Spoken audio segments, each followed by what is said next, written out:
Wabarakatuh. Waalaikumsalam warahmatullahi wabarakatuh. Selamat siang, salam sejahtera untuk kita semua, pemirsa di rumah dan juga rekan-rekan sekalian di studio. Apa kabar? Waduh, belum semangat deh. Berikan tepuk tangan dulu dong untuk teman-teman dong. Oke. Semangatnya menular ya. Harus menular ya, harus semangat ya. Jadi mudah-mudahan semoga selalu dalam keadaan sehat walafiat. Amin, amin, Oke, amin, amin. di acara kita kali ini ada sesuatu yang baru nih ya. Jadi kita nih sekarang kita berdiri ya. Mudah-mudahan Yes. kita akan memberikan hal yang berbeda hari ini.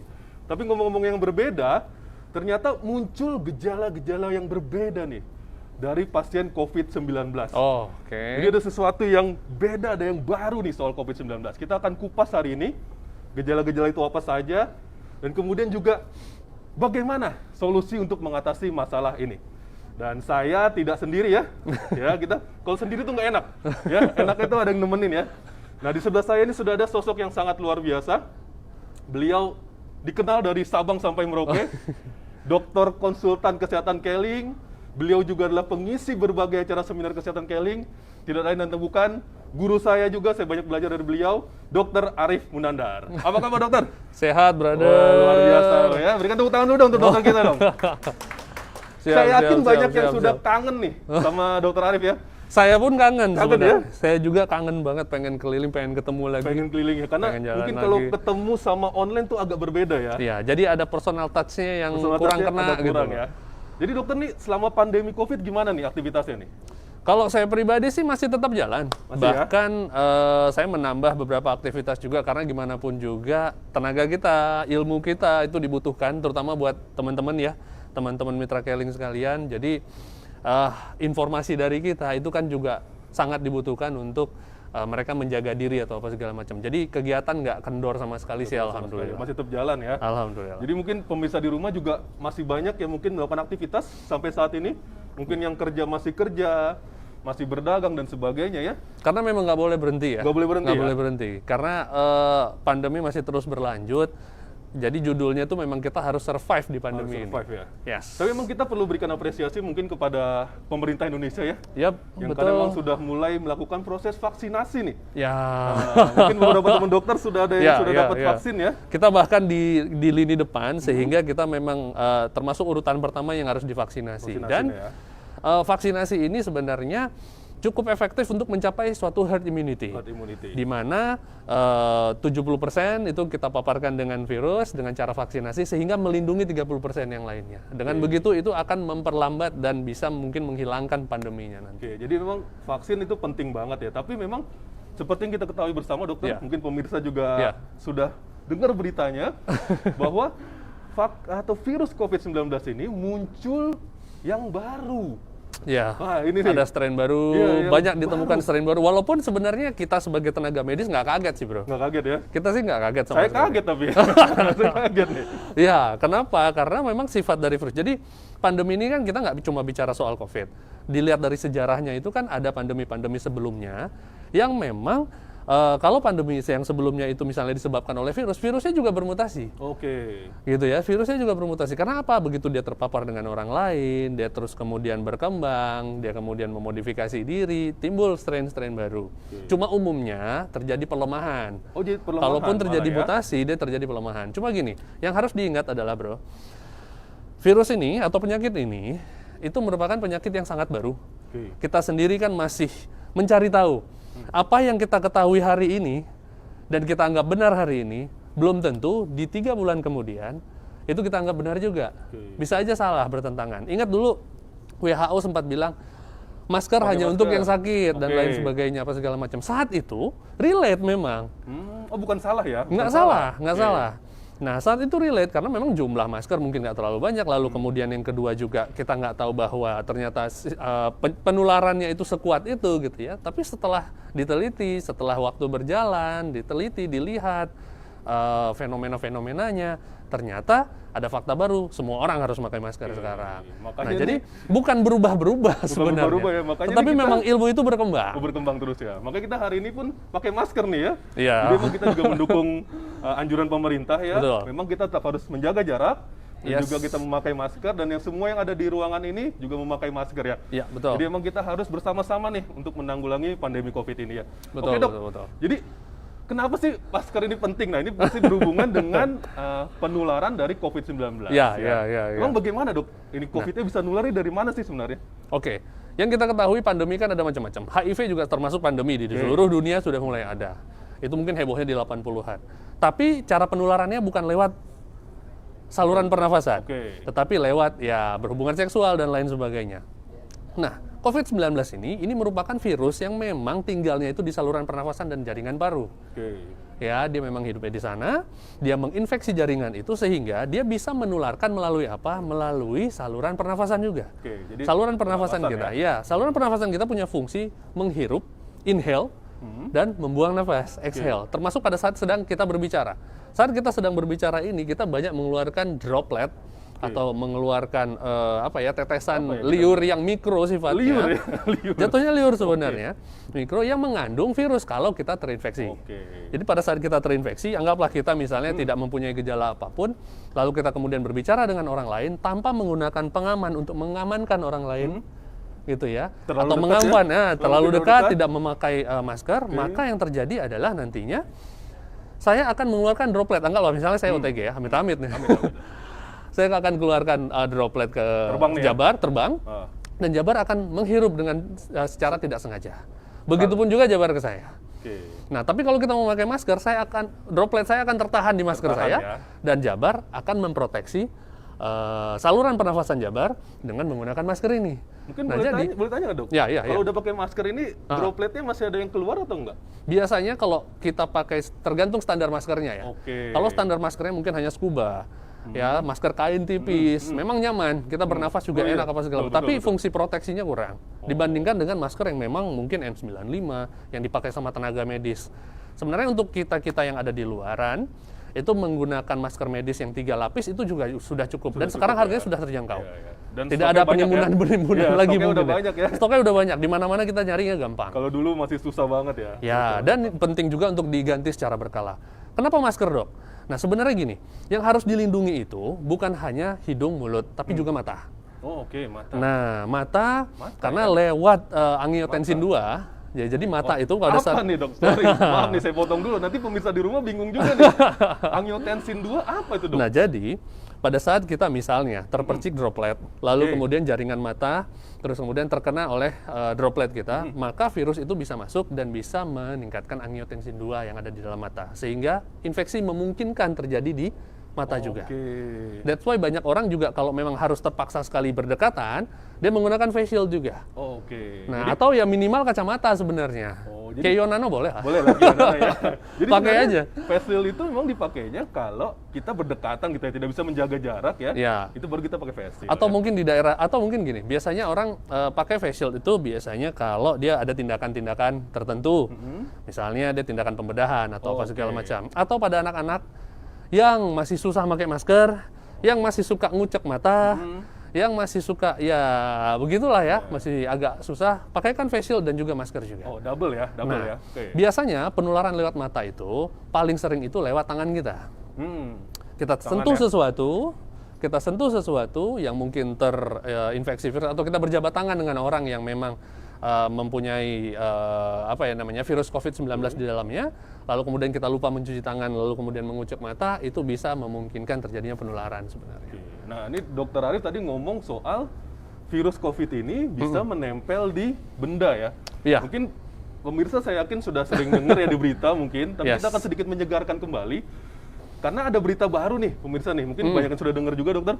Katanya virus COVID itu sekarang bisa beredar di udara. Jadi nggak cuma nempel di barang, tapi misalnya kita di suatu tempat yang dia tertutup, ada AC-nya, kita nggak megang apapun nih, tapi kan kita menghirup udara ya, Dokter. Katanya tuh COVID-nya, virusnya bisa ada di udara. Itu bener apa enggak sih sebenarnya? Kalau untuk melayang-melayang di udara, rasanya nggak seperti itu juga. Tapi kalau misalnya sirkulasi udaranya agak kencang nih ya, misalnya dalam studio TV. Seperti ini, kalau seperti ini? Ini nggak terlalu kencang sih memang. Ini untuk diketahui nggak terlalu kencang ya, untuk sirkulasi udaranya, karena Jabar juga keringetan ya. Gerah juga ya. Jadi kalau di studio TV misalnya itu kencang. Ya, kencang sekali angin yang ada di sana. Orang yang mengeluarkan droplet virus, maka droplet ini akan terbang. Tetapi mengikuti gravitasi dia akan turun, dia akan menempel di benda tertentu. Nggak punya sayap lah pokoknya ya. Nggak punya sayap. Nggak punya sayap Jadi ya, dia nggak oke. akan mungkin terbang melayang-layang seperti Oke, apa, oke. tapi dia akan menempel di benda tertentu. Cuma istimewanya virus ini, virus itu kan makhluk yang memang harus hidup dalam inang ya. Artinya harus hidup dalam tubuh seseorang, ya, terus kemudian untuk dikuasai sama dia. Oke, jadi kayak film-film ya. Mungkin kalau pemirsa pernah nonton. Bukan parasit ya, parasit ya. Yang film-film apa sih itu yang orang terinfeksi virus, terus orangnya jadi berubah gitu ya? Kayak Ya, gitu nggak sih? ya lebih kurang seperti itu. Seperti Cuma itu ya? mungkin nggak sedramatis yang di sana ya, sedramatis yang sampai film jadi ya. zombie atau apa. Ya. iya. Nah, Tapi jadi kurang dia lebih sama memang ya? seperti itu. Kurang lebih sama. Dia harus punya inangnya. Cuma dia bisa bertahan di luar inang itu cukup lama. Jadi kalau di plastik kaca dan Plastik juga apa ya, kertas itu bisa bertahan 4 sampai 5 hari. Kalau pintu dok, Kalau pintu gagangnya gimana tuh? besi itu biasanya 2 kali 24 jam ya, atau 48 jam atau 2 hari itu dia bisa bertahan. Oke. Nah, that's why kita sebenarnya lebih baik ya rutin membersihkan kalau memang ada yang kita curigai atau memang orang terkonfirmasi dengan COVID. Nah, kalau di tempat-tempat perawatan biasanya memang dibersihkan terus karena takutnya nanti menginfeksi. Cuma cara paling gampangnya sebenarnya adalah yaitu tadi kebiasaan mencuci tangan, kebiasaan tidak mengucek mata, kebiasaan tidak memegang-megang wajah. Itu yang memang sebaiknya kita ubah Kita ya, mulai lakukan, supaya viral load yang masuk atau virus yang masuk ke dalam tubuh kita ini nggak terlalu banyak. Oke. Gitu. Jadi sebenarnya salah lah ya kalau orang yang bilang bahwa virusnya itu beredar gitu ya. Nggak seperti itu. Mungkin dia terbang, tapi dia akan jatuh juga. Jatuh juga. Karena nggak punya sayap ya. Ya, walaupun ukurannya mungkin mikro, dia bisa terbawa angin yang kencang, tetapi tetap gravitasi juga akan membuat dia bikin turun dan kemudian hinggap di daerah Jadi memang lain. kita harus tetap waspada di tangan kita ya. Ya, Tangan kita nih ya. Tadi dokter udah pakai hand sanitizer? pastinya Ya, saya kita bawa harus terus. sudah ya. Ya, kita harus biasakan hand sanitizer kita pakai ya. Oke dok. Ya. Nah, jadi misalnya amit-amit lah ya. Hmm, Adakah keluarga kita ataupun pemirsa di rumah mungkin saudaranya ada yang terkena oleh COVID-19? Ya. Ya. Itu biasanya gejala yang muncul tuh apa gitu dok? Karena kan banyak yang bingung, Yes. katanya mirip flu, mirip batuk, ada juga yang bilang mirip tipes, Oke. ada juga yang mirip DBD. Merasa sakit lain, begitu diperiksa ke rumah sakit, dikatakan Konfirmasi. COVID. Hmm. Nah ini kadang suka membingungkan, jadi sebenarnya gejala awalnya dulu nih dari COVID ini sebenarnya apa sih dok? Oke, kita bicara sebenarnya gini. Pernah dengar nggak Jabar tentang 1000 wajah COVID? 1000 wajah COVID. Saya tahunya 1001 malam. Itu sering disebutkan. Oh gitu ya? 1000 wajah COVID. Kenapa? COVID ini bentuknya atau gejalanya itu kadang nggak ada yang spesifik sekali. Oke. Yang sangat spesifik itu adalah ya demam dengan gangguan pernafasan, bisa dimulai dari flu, terus kemudian sesak, ya ada batuk kering dan lain sebagainya. Ini mungkin standarnya ya seperti ini. Tapi kita banyak menemukan pasien-pasien yang datang dengan keluhan seperti tifoid. Ada mual, ada nggak nyaman perut, ada diare dan lain sebagainya. Ada yang datang dengan keluhan penghidung nggak berjalan dengan baik, nggak bisa mencium sesuatu. Ternyata begitu kita cek darah, terkonfirmasi positif COVID. Nah, jadi rata-rata memang pasien yang datang itu ke rumah sakit nggak luput, semuanya harus dites. Oke. Apalagi sekarang sudah ada tes yang cukup murah sebenarnya ya, kayak swab antigen, Swab antigen ya. Swab antigen itu kan cukup murah, cukup cepat sehingga kita bisa melindungi tenaga kesehatan sih sebenarnya ya, dan melindungi juga dan memberitahu juga ke pasiennya bahwa oh iya dia ternyata terkonfirmasi atau tidak gitu loh. Nah, jadi sebenarnya wajahnya sangat banyak. Memang iya gejalanya banyak. Kenapa sih bisa kayak gitu? Bisa karena memang ya terkait daya tahan tubuh seseorang itu. Kedua, bisa aja strainnya berbeda. Atau ya kita belum tahu. Kenapa? Karena masih dilakukan penelitian. Ini penyakit-penyakit baru. Zaman saya kuliah, ini penyakit belum ada. Belum ada ya. Jadi kita masih mempelajari sebenarnya. Dan memang- ilmu berkembang itu wajar. Wajar ya. Tapi gejala yang umum memang mirip dengan flu ya. Karena Ya. emang jenis virusnya mirip ya. Ya, karena yang diserang oleh virus ini memang saluran pernafasan dan paru-paru. Oke. Oke. Pemirsa, jadi dari tadi kan saya yang tanya nih. Nah, buat pemirsa di rumah yang memang dalam, wah ada unek-unek nih, saya mau tanya nih. Saya mau tanya apapun ya. Hari ini kita akan buka seluas-luasnya, dokter. Ya. Siap, sudah siap? Ya, siap, ya. siap. Dokter Arif sudah akan siap menjawab pertanyaan pemirsa di rumah. Segera ketikkan pertanyaannya di kolom chat kita, di Keling Indonesia Official. Nanti kita akan, kalau bisa semuanya. Ya, kalau bisa ya. Ya, Kalau ya, bisa ya. Dengan senang hati, Tapi kita dengan akan senang hati. pilihkan sebanyak-banyaknya hari ini supaya akan mewakili. Karena mungkin kalau Anda sudah ngetik terus kita nggak bacain, mungkin sedih juga kali ya. Iya, iya. Nanti kita akan usahakan, kita akan semampu kita untuk kita bacakan pertanyaannya, nanti akan dijawab oleh Dr. Arif. Segera dari sekarang, kita tunggu ya. Oke, sebelum kita tunggu pertanyaan dari mereka, kali ini Keling kalau setiap bikin acara pasti ada sesuatu yang beda. Hadiah? Ada hadiah Waduh. pasti ya. Promonya juga nggak main-main nih. Jadi hari ini kita akan memberikan promo kembali. Promo ini memang untuk mendukung kita bisa mengkonsumsi produk Keling dengan harga yang lebih hemat, dokter. Siap, Hematnya kenapa? Karena nanti akan dapat free produk. Nah itu hari ini promonya juga nggak banyak-banyak supaya nggak bingung. Cuma 2 macam aja. Oke. Ya, Keling tuh sudah ada paket namanya paket Herd Immunity 2. Alright. Ini Herd Immunity 2 nih ya, terlihat ya di Herd Immunity, tampilannya tuh ya. Ada 1 botol Omega Squad dan 1 botol Kehani. Wah. Nah, nanti Dr. Arif harus jelasin nih. Ini relate bener nih iya nih, sama ada hubungannya COVID nggak nih. sih kalau beli produk ini ngaruh nggak nih sama kita kondisi saat ini? Pastinya ada hubungannya. Pasti ada hubungannya ya. Kalau pengen tahu seperti apa, stay tune. Stay tune ya. Nah, beli ini aja nih, 1 Omega 1 Kehani itu akan dapat K-Kids. Kadang Oke. nanti juga ada yang bertanya juga nih, K-Kids hubungannya apa sama COVID? Tapi jangan disampaikan dulu ya. Oke, Nanti kita di simpan belakang dulu ya. ah. Stay tune pokoknya ya. Nah, paket yang kedua adalah Herd Immunity yang keempat. Itu ada 1 Omega Squad, 1 Sauda PCO, dan 1 Ayu Asmo 30 kapsul. Oke. Nah, ini juga bener-bener nih mungkin Sauda PCO udah sering banget disampaikan ya dok ya. Ya, Tapi kita akan ya, dokter ya. mungkin akan jelaskan sedikit juga. Dan ini akan berhadiah 1 K-Kids juga dokter. Waduh. Jadi buat Gila. keluarga nih, bapaknya dapat, ibunya dapat, anaknya dapat. Yes, Nah, baik jadi banget ya kan. Jangan disia-siakan kesempatan ini ya. Iya, iya. Jadi pembelanjaannya hari ini mulai jam 1 sampai jam 3 sore. Oh. Kita akan tunggu. Oke. Pembelanjaannya lewat Kinet, 2 jam aja ya. 2 jam aja, jangan banyak-banyak. Nanti pusing juga. Tapi nggak apa-apa ya. Kita tunggu sampai jam 3. Ya, ya, Pembelian ya, lewat ya, Kinet, ya, ya, nanti ya. kirimkan bukti transaksinya, IDEK-nya kepada kolom chat kita di FB Live Keling Indonesia Official. Ya. Itu akan ditunggu ya, di inbox-nya ya. Itu akan ditunggu sampai jam 3. Nanti akan ada admin yang membalas. Jadi kalau ada yang kirim-kirim, langsung akan dibalas. Apa yang misalnya masih kurang nih, oh datanya masih kurang, pasti akan Ya, langsung ya, dibalas ya. sama admin. Supaya Siap, kita siap, dapat siap. semua ya. Oke, kita kembali lagi nih. Ya. Jadi tadi kita sudah bahas promo, sudah bahas gejala. Cuma dok, sekarang muncul banyak gejala baru. Ya.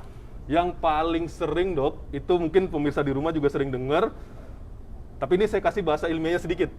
Namanya anosmia. Nah ini nih, pernah dengar nggak nih pemirsa di rumah nih ya? Kalau umumnya bahasanya adalah kehilangan indera penciuman Ya, dan ya, perasa, betul dok ya? Dari bahasa Latin ya. Dari bahasa Latin ya. Nos itu artinya hidung. Nos hidung. An artinya tidak An ada. tidak. Anosmia artinya kekurangan atau kehilangan fungsi dari penghidu dari hidung. Oke, jadi tahu ya nanti Anosmia. pemirsa di rumah ya. Kalau ada yang, wah saya kok kehilangan rasa, kehilangan bau, itu namanya anosmia ya. Ya, Nah, ya. kok muncul gejala itu sih dok? Mungkin di luar yang tadi ada lagi kayak diare. Ini juga Ya, banyak dok. ya, ya. Saya sering ketemu. Happy dia hypoxia. Happy hypoxia. Apalagi nanti dokter mungkin akan sampaikan. Pertanyaan saya, mungkin pertanyaan pemirsa di rumah juga, kok bisa seperti itu? Kenapa? Gimana? Apa sih yang terjadi gini? Ya. Kenapa? Karena orang-orang yang dulu waktu terkena COVID, mereka nggak merasakan gejala ini. Ya. Tapi kok yang sekarang itu banyak yang ngerasain gejala ini. Bisa dijelaskan mungkin kepada pemirsa di rumah? Beberapa kemungkinan ada. Kita bicara kemungkinan ya. Ya. Saya belum bicara soal hasil konsensus, hasil penelitian. Bukan seperti itu karena memang masih diteliti saat ini. Jadi beberapa kemungkinan. Pertama, strain baru. Itu bisa jadi. Oke, strain baru ya. Ya, yang kedua, bisa jadi virus ini mulai bisa menginfiltrasi ke area mukosa hidung juga, di mana di sana terdapat protein binding yang bisa menangkap aroma. Menangkap protein aroma itu kan berupa protein ya yang terbang sebenarnya ya, menangkap aroma itu. misalnya Sehingga saya- apa? Sehingga saya- apa? Dia saya- kita jadi kehilangan sensasi penghidu kita. Oh, misalnya saya nyium Indomie nih, Ya. itu udara sebenarnya ya. Udara yang ditangkap, ada aroma. Ada aroma, ada protein, Oh, yang protein terbang, sebenarnya. lalu Oke. kemudian ditangkap oleh sensasi atau saraf-saraf sensoris yang ada di situ. Nah, besar kemungkinan virusnya memang infiltrasi ke sana. Oke. Atau efek dari virus atau efek dari peradangan itu membuat fungsi saraf dari hidung itu berkurang. Itu bisa terjadi seperti itu. Nah, sebenarnya gejala anosmia tidak hanya ditemukan pada COVID. Oh, oke. Ya, gejala anosmia itu banyak juga ditemukan pada orang yang alergi, misalnya rinitis alergi. Hmm. Saya orang yang rinitis alergi, jadi tiap pagi saya anosmia kok. Tapi saya nggak panik. Hilang tuh. Iya, hilang. Kopi nggak ada Sensasi aromanya? penciuman itu jadi berkurang, tapi bukan hilang sama sekali, cuma berkurang. Oh, tetap. Nah, itu biasanya suka ada pada orang-orang dengan rinitis alergi. Lalu orang-orang dengan gejala flu berat, influenza. Untuk diketahui, influenza juga itu merupakan varian dari virus corona juga. Jadi corona itu virusnya itu banyak. Ada SARS, ada H5N1 masih ingat ya? Ya. Flu babi, ya. flu burung, flu unta. Jadi semua binatang. Sekarang flu kelelawar gitu ya. H5N1 itu golongannya corona, termasuk Haemophilus influenza. Ya. Jadi influenza itu juga termasuk golongan dari virus corona itu sendiri. Jadi banyak sekali varian. Banyak sekali. Jadi mungkin tadi Dokter Arif sampaikan mungkin saja virusnya yang berubah. Ya. Gitu ya. Atau sifat virus yang memang sudah menginfeksi kita, menghilangkan sensasi menghidu kita. Oke. Nah, yang kedua juga dok, yang sering, saya nggak tahu takut salah ngomong nih ya. Saya baca-baca, mungkin juga banyak pemirsa di rumah yang baca, delirium. Oh, delirium. Ya, ini katanya menyerang ke saraf, ke otak nih. Waduh. Ini perjalanannya cukup panjang. Nah, mungkin dokter bisa ceritakan nih ke pemirsa. Sebelum saya masuk ke delirium, mungkin saya akan jelaskan dulu bagaimana cara virus ini masuk. Virus ini masuk lewat saluran pernafasan. Anggaplah seperti itu ya. Lalu kemudian dia masuk ke dalam tubuh kita, dia mentransferkan RNA-nya, ya. Terus kemudian apa yang terjadi? Dia akan berhadapan dengan sistem imunologi kita. Daya tahan tubuh kita. Daya tahan tubuh kita, apalagi yang belum pernah divaksin, tidak mengenal ini sebagai musuhnya. Sehingga terkadang membiarkan mereka untuk tetap berkembang. Pada saat terjadi perkembangan, lalu kemudian terjadi infeksi, kalau status imunitas daya tahan tubuh kita bagus, ya kalau saya ibaratkan imunitas daya tahan tubuh itu dengan tentara. Tentara, bukan hanya tentara ya, jadi sistem pertahanan lah, tentara, polisi, ada agen rahasianya, ada banyak macam komponennya di sana, ada bea cukainya atau apa segala macam. Nah, virus ini nih makhluk asing yang sebenarnya mau buat kerusuhan nih, dan kapanpun dia bisa menggandakan diri gitu kan. Pada saat dia masuk, terus kemudian daya tahan tubuh kita tidak maksimal, tidak sehat. Ya mungkin ya anggaran pertahanannya rendah, jadi nggak dikasih makan dengan baik tentaranya nggak sehat, nggak gemuk, nggak kekar gitu ya, semuanya lemes apa segala macam. Virus ini jadi gampang berkembang biak. Setelah dia berkembang biak, dia akan lakukan kudeta negara gitu ya. Pertahanan negaranya hancur, rusak, dikuasai sama mereka. Sehingga apa yang terjadi? Yang terjadi adalah berikutnya dia mulai merusak organ yang lain. Dia bukan mulai bikin kerusuhan-kerusuhan di tempat yang lain. Gitu ya. Nah, sehingga apa? Asupan oksigen untuk ke tubuh kita berkurang. Saat asupan oksigen ke tubuh kita berkurang, ya karena memang mungkin paru-parunya rusak, paru-parunya dipenuhi oleh banyak cairan sputum, ya atau cairan-cairan yang sebenarnya menghambat masuknya oksigen dalam tubuh, maka saturasi oksigen ke otak atau masukan oksigen kita ke otak itu akan berkurang. Saat asupan masukan oksigen kita ke otak berkurang, maka terjadi penurunan status kesadaran namanya. Jadi delirium. Nah, jadi orang dari sadar nggak bisa langsung pingsan, ada statusnya. Dari yang paling sadar namanya kita sebut kompos mentis. Kita nih kompos mentis berdua. Ya? Kita bisa Jabar bisa menjawab pertanyaan saya dengan cepat, bereaksi dengan baik dan lain sebagainya. Saat terjadi penurunan kesadaran, maka itu disebut delirium. Jadi penyebab delirium ada macam-macam. Ada karena memang status mental, misalnya ada masalah gangguan kejiwaan, orang bisa tiba-tiba seperti delirium, karena delirium itu salah satu gejalanya kan halusinasi. Ya, ada juga karena kekurangan atau saturasi oksigennya rendah. Saturasi oksigen itu kita bisa lihat, ada alatnya namanya oximetri, kita bisa taruh di jari kita. Yang sering, ini pemirsa di rumah mungkin kalau ada yang pernah periksa ya, suka ditaruh nih sama perawat di jarinya. Betul. Itu untuk meriksa apa, Dok? Untuk meriksa saturasi oksigen yang ada dalam tubuh. Saturasi untuk kadar. Saturasi itu kadar oksigen yang ada di sel ya sebenarnya tubuh kita. Itu bisa dilihat di sini sebenarnya. Nah, kalau normalnya itu adalah 93% ke atas. 93 sampai 99% itu normal sekali. Bagus. 100% malah bagus banget. Tapi kalau udah mulai berkurang, maka itu akan memberikan efek delirium. Kehilangan. Atau yang banyak orang juga nggak sadar kadang-kadang, mungkin sebelum delirium dia masih kompos mentis tapi mulai happy hipoksia. Ini tadi ada rasa sesak nafas. Saya tanya yang berikutnya tuh. Makanya saya jawab dulu. Ya. Jadi ada yang tanya juga kan, kalau happy hipoksia apa itu?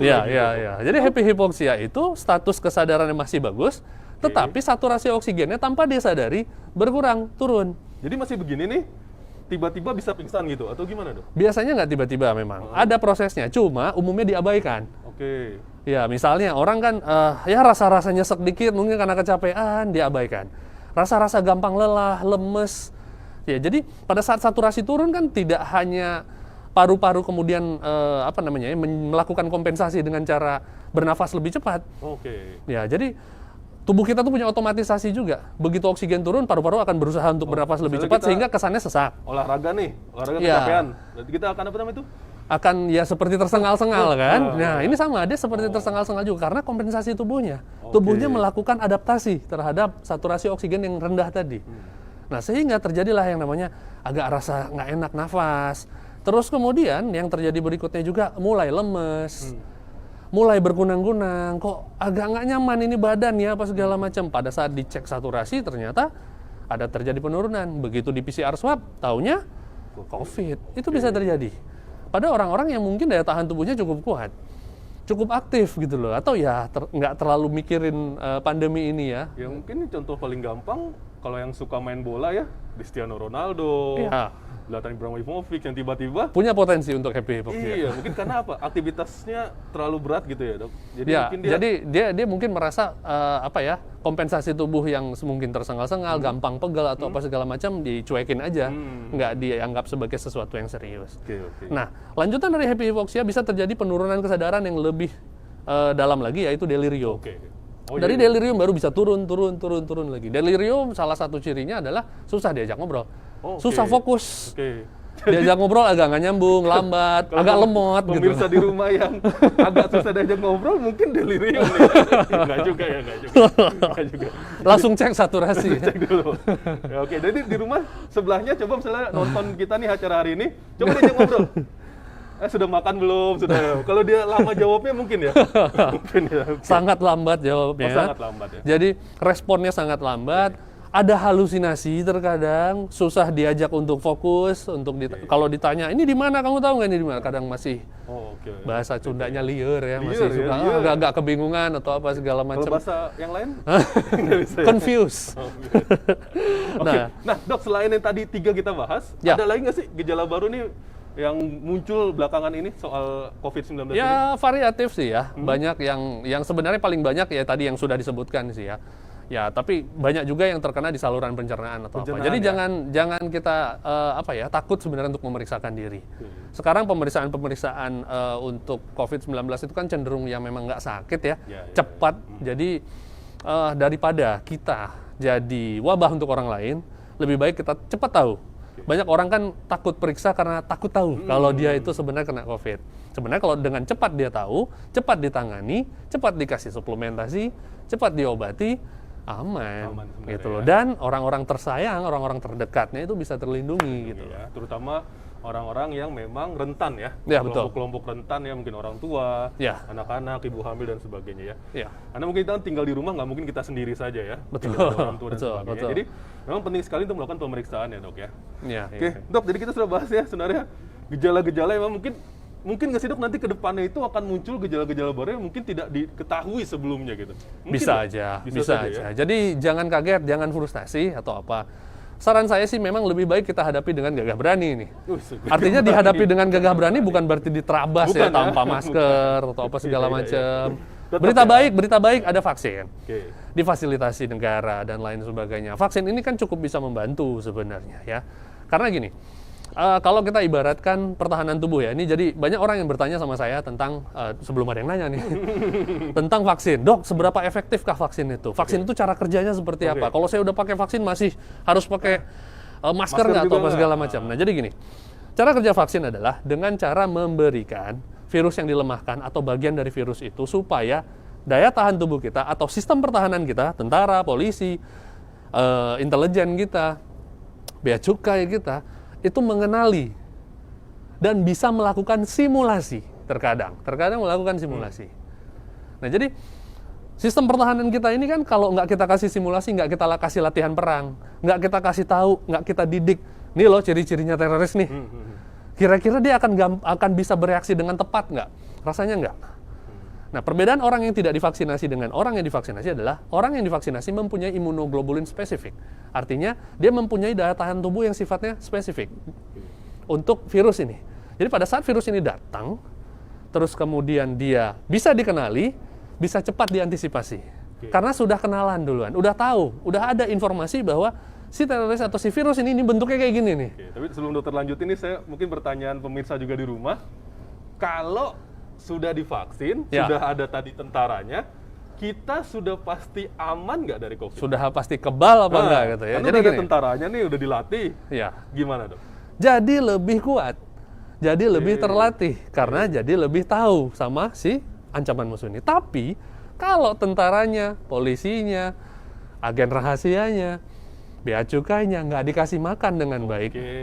tidurnya kurang, makannya nggak oke, nggak pernah olahraga, apalagi merokoknya kuat, terus kemudian apalagi stresornya ini berpengaruh banget loh sama daya tahan tubuh seseorang atau sistem pertahanan seseorang. Walaupun dia kenal sama virus ini masih tetap lebih kuat dibandingin mereka. Sehingga apa yang terjadi? Kalah juga. Jadi yang udah vaksin jangan takabur dulu. Nah ini ya, ini penting ya. Karena mungkin kita kan nggak tahu ya, kita nanti kapan akan dapat divaksinasi. Tapi kalau gitu nggak ada gunanya vaksin. Nah. Ada. Gunanya adalah membentuk imunoglobulin yang spesifik itu.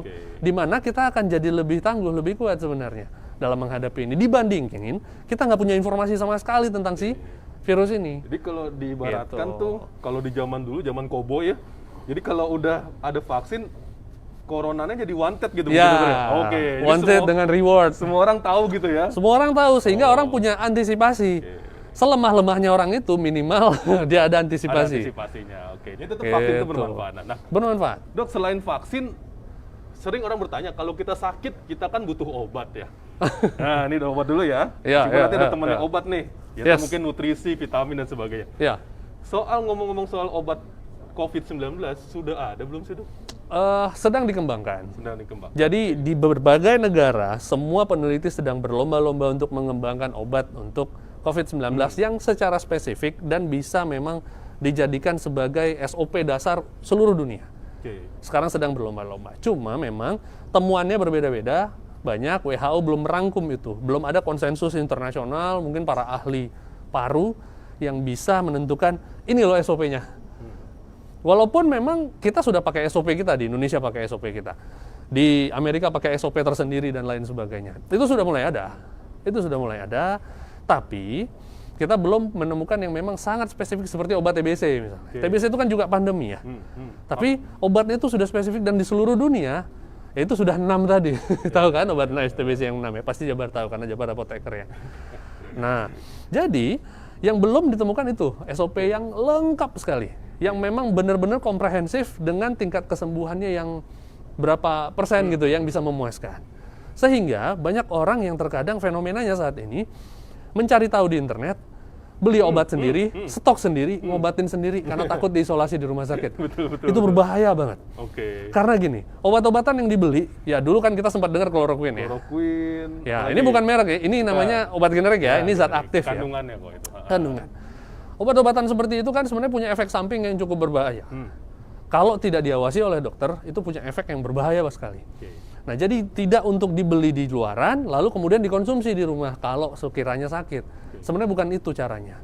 Caranya adalah tetap ya kita pergi datang ke fasilitas kesehatan, dirawat oleh orang dokter, diawasi dengan baik, lalu kemudian diswab ulang. Nah, jadi jangan menumpuk obat di Jangan rumah menumpuk dan obat. nggak ada gunanya. Nggak ada Kenapa? gunanya. Karena sudah sakit. Oke. Kalau sudah sakit, mendingan ya sudah dirawat di fasilitas kesehatan. Itu akan jauh lebih tepat sasaran sebenarnya. Ada yang tidak perlu ke fasilitas kesehatan kok. Itu Jabar pasti tahu. Oke. Nah, sebelum ke sana, jadi kita rangkum dulu sedikit ya mungkin pemirsa di rumah bahwa jadi obat COVID sampai saat ini belum ada. Ya. Belum ada yang sifatnya memang komprehensif Yes. benar ya. Gitu. Sekarang ini masih trial and error ya mungkin Ya kalau betul, gitu ngomong ya. betul. Jadi kalau Anda sakit mungkin Anda di rumah sakit di trial and error dengan obat antivirus yang lain ya mungkin ya, Dok. Dan ya. rata-rata memang dirawat dengan obat-obat yang sifatnya meringankan gejala. Mendingan gejala ya. Jadi obat belum ada, vaksin kita nggak tahu nih kita dapetnya kapan. Mungkin kalau dokter nakes ya, mungkin teman-teman juga mungkin akan sudah di depan di awal. Tapi mungkin untuk yang lain kita orang awam kita masih belum tahu nih kita divaksin kapan. Dan nggak jaminan nggak mungkin kena juga. Nah, Pasti bisa kena juga kalau Betul. daya tahan tubuhnya Lagi turun. Nah, Artinya virus ini memang harus kita atasi dengan apa? Daya tahan Daya tubuh tahan yang mumpuni. jadi solusinya obat belum ada, vaksin juga belum tahu. Solusi ketiga nih, yaitu adalah daya tahan tubuh ya. Iya. Oke, Dok, sedikit Dok ke pemirsa di Yes. rumah. Sebenarnya saya mau tanya yang simpel aja nih, sering ditanya sama orang. Apa sih yang bikin daya tahan tubuh kita lemah? Itu yang Oke. pertama. Nah, nanti yang kedua, kalau kita sudah tahu kita daya tubuhnya lemah, gimana solusi supaya daya tahan tubuh kita bagus? Nah, mungkin dokter bisa cerita kepada pemirsa kita di rumah. Silakan. Pertanyaannya bisa dijawab dengan satu kali jawaban. Satu kali jawaban ya, oke. Apa yang membuat daya tahan tubuh lemah adalah yang membuat kebalikannya yang membuat kita sehat. Oke. Apa yang membuat daya tahan tubuh kita sehat itu adalah yang membuat kita sehat. 5 hal aja yang sebenarnya dijaga. Oke, ada 5 hal ya. 5 pemirsa di hal rumah ya.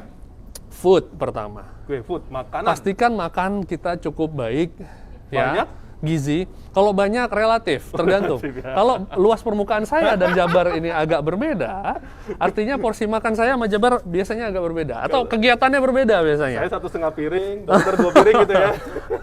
Atau misalnya Jabar ini atlet ya. Oh, iya. Jabar atlet apa namanya? Atlet basket, gulat basket. misalnya, atlet basket ya. dong. Atlet basket misalnya. Dia atlet basket yang sehari-harinya mungkin memang kegiatannya banyak menggunakan fisik dibandingkan saya mungkin yang sehari-harinya banyak di belakang meja, maka pasti kebutuhan kalori Jabar kan lebih banyak. besar ya. Oke. Jadi kita makan sesuai kebutuhan. Oke. Makan sesuai kebutuhan, ya. Lalu kemudian tambahkan makanan-makanan tambahan yang mungkin tidak ditemukan dalam makanan sehari-hari kita atau sulit kita temukan. Oke. Ya, jadi suplementasi penting sebenarnya. Ada beberapa vitamin, ada beberapa rekomendasi suplemen yang sebenarnya bisa untuk membantu untuk meningkatkan daya tahan tubuh spesifik untuk COVID. Oh, oke. Jadi Vitamin C, vitamin D, zinc dan lain sebagainya, dan ada beberapa nanti kita akan sebutin. Nah, stay tune Jadi pertama ya, food. jangan kemana-mana ya nih. Dokter Arif akan kasih nih informasi-informasi tentang produk keling apa nih atau suplemen apa yang tepat untuk Ya. kita konsumsi saat COVID seperti ini ya. Betul, yang relate Oke. ya. Yang ketiga apa lagi dok? Yang pertama food. Makanan ya. Yang kedua rest, istirahat. Rest, istirahat, tidur. Manusia modern sekarang bisa tidur 5 jam udah bagus. Coba deh hitung rata-rata jam tidur lu Bar, gimana Bar? Ya 6 jam lebih dikit lah. 6 jam lebih dikit. Kadang Idealnya juga tuh kurang 7 sampai 8 jam sebenarnya. Dengan kualitas yang cukup baik. Dengan begitu tubuh kita akan recovery, hormonal kita akan jalan dengan baik dan itu akan meningkatkan daya tahan tubuh. Kalau makanan udah pastilah. Orang kalau mau kuat atau apa segala macam pasti makannya dulu kan yang dikejar. Yang kedua istirahat sebenarnya. Istirahat banyak yang sering bolong nih dok nih. Ya. Susah nih. Mungkin hikmahnya dari peristiwa COVID ini, pandemi ini, orang jadi banyak waktunya untuk bisa istirahat. Oke. Karena dibatasi jam kerja dan lain sebagainya. Mungkin ini teguran ya. Jadi kita bisa dapat hikmah lah ya. Jadi lebih baik lah tentunya. Jadi lebih baik. ya. Nah, yang kedua setelah Food, rest, food, rest, stress. stress. Stres. Tekanan dalam hidup. Setiap orang stres dok. Pasti, tapi setiap orang juga punya cara untuk dia relief dari stres. Misalnya Jabar Saya bisa relief dari reliefnya stres. Liburan. Liburan. Nggak bisa liburan sekarang. Maka lakukan liburan yang memang bisa dilakukan saat ini. Ah, gimana? Misalnya nonton. Oke. Atau datang ke tempat-tempat hiburan dengan protokol. Boleh, nggak ada masalah. Kalau bisa ya. didatangi dengan protokol. Jadi gimana caranya kita pintar-pintar adaptasi. Saya misalnya, saya senangnya olahraga gitu kan. Artinya lakukan olahraga itu sebagai bentuk hiburan. Atau ada orang yang senang nonton, punya hobi tertentu, main burung apa gitu ya. Jadi nggak ada alasan ya, kita bisa cari hal-hal yang membuat kita relax ya sebenarnya. Jadi kalau bicara relax itu kan hubungannya sama emotional quotient, sama spiritual. Ada juga yang lebih spiritual, lebih religius dan lain sebagainya. Jadi cara untuk memanajemen stres itu harus bisa. Nah kalau di Wisma Atlet itu istilah dari suster-susternya atau dari perawat-perawatnya itu selalu ngomong, Bu, Pak, saya nggak tahu caranya, tapi Bapak sama Ibu harus tetap bahagia ya. Kuncinya bahagia. Ya, jadi keseimbangan antara fisik dan psikologis itu penting sekali. Ya. Jadi sudah food, rest, Stress, sports. sports. Oke. Olah tubuh. Olah Olahraga. tubuh ini. Olahraga apa olah tubuh sih? Ya, olahraga ya. Oh, sama ya? Sama. Sama ya, oke. Raga dan tubuh sama. Oke. Jadi, olah tubuh atau olahraga ini bisa membantu kita untuk meningkatkan daya tahan tubuh dan juga memperkuat fisik kita. Otot jadi lebih bagus, tulang jadi lebih kuat. Jadi efek olahraga nggak cuma hanya ke otot ya, ke tulang juga, kadar lemak juga bisa lebih susut. Daya tahan tubuh juga akan meningkat. Bahkan olahraga juga bisa dijadikan sarana untuk melepaskan stres. Oke. Kalau memang senengnya berantem Sepeda. atau apa ya Jangan udah berantem, sepeda. tinju gitu kan, sepeda. Tapi mungkin pertanyaan pemirsa di rumah, Dok, kira-kira olahraganya tuh berapa lama, dalam seminggu itu berapa kali, apakah mungkin yang sibuk sekali seminggu cukup kah? Nah, itu mungkin pertanyaan pemirsa di rumah nih ya, coba kita tanyakan ya sama Dr. Arif nih. Jadi bicara soal olahraga itu harus dilakukan minimal 3 kali seminggu. 3 kali. Walaupun dalam waktu yang singkat sebenarnya. Oke. Sekali seminggu itu kita tidak akan mendapatkan tujuan dari olahraga. Ya, jadi ketahanan fisik kita itu tidak akan bertambah kuat kalau kita hanya latihan 1 kali seminggu. Oke. Disarankan memang 3 kali seminggu. Jadi Para 3 ahli kali. semuanya sepakat 3 kali seminggu. Walaupun ya Durasi? mulai dari durasi interval yang paling pelan dulu kalau memang kita jarang olahraga. Sudah lama 10 tahun yang lalu dok olahraga dok. Ya udah kita mulainya dari interval waktu yang singkat dulu. Oke. Pilih olahraga yang low impact dulu. Jangan yang high impact dulu, misalnya jalan kaki, jalan kaki. yoga dan lain sebagainya. Berapa menit tuh dok? Berapa menit? Beda-beda lah tiap orang gitu ya. Tapi range-nya? Range-nya kalau memang mau bisa 30 menit dulu di awal. 30 menit Lalu ya. bisa ukur detak jantung berapa. Oke. Kita sesuaikan dengan kemampuan tubuh. Tidak ada alasan untuk memaksa. Tapi melakukan olahraga harus yang food sama rest-nya Sama rest. sudah benar dulu. Oke. Kalau food sama rest-nya masih belum, jangan olahraga dulu. Oke. Nah, ini perlu diperhatikan ya. Tidurnya belum oke, Ah. makannya berantakan, terus olahraga, makin rusak badannya. Oke, jadi banyak yang sering salah ya. Mikirnya yang penting saya olahraga pokoknya.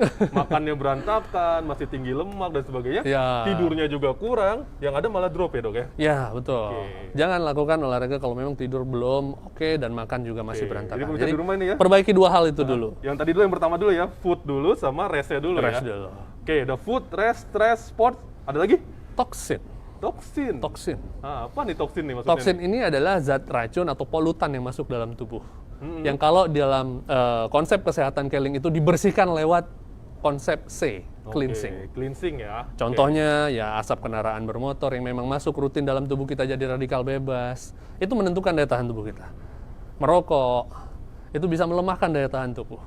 Pertama yang dilemahkan itu adalah bulu getar yang ada di daerah saluran pernafasan. Lama-lama jaringan paru juga sistem pertahanannya akan melemah. Sehingga dia lebih gampang sebenarnya terkena COVID. Jadi yang merokok nih lagi Ya. pandemi gini kalau bisa dikurangin dulu ya.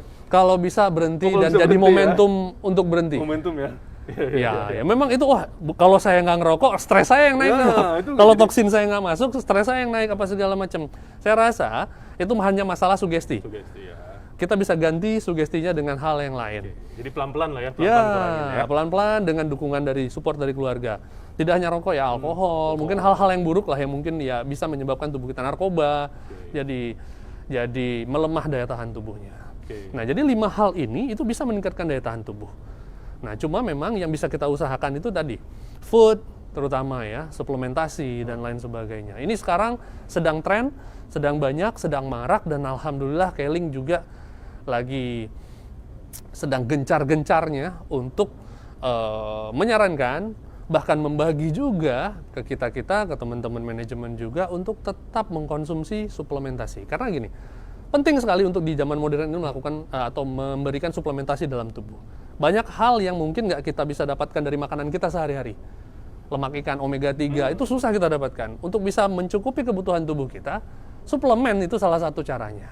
Oke, jadi kalau ngomongin soal suplemen nih, saya mau tanya nih pribadi ke Dokter Arif. Ya, Suplemen apa sih yang Dokter Arif sarankan buat kita semua, pemirsa di rumah juga? Ya. Ya mungkin ada yang sudah rutin minum produk Keling ataupun yang belum pertama kali nih baru hadir di acara kita kali ini, Ya. dengerin Dokter Arif kayaknya kok cukup menarik. Nah, produknya apa saja sih dok? Coba Yes. boleh sebutin nggak bro? Yang disarankan? sebenarnya produk ini produk klasik.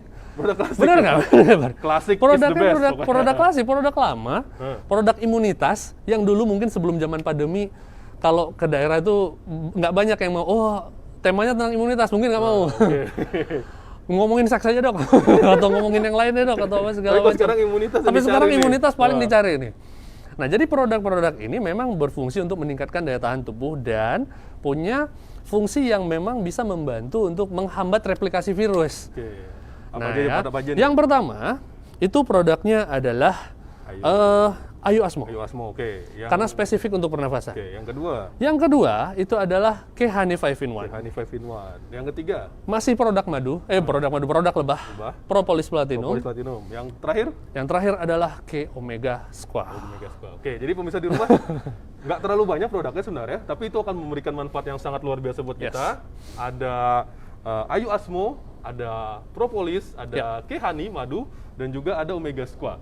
Oke, kita akan kulik lebih dalam lagi karena saya masih agak gatal nih pengen nanya gitu ya. Bukan setelah pesan berikut ya. Bukan ya. Ayu Asmo ya kan.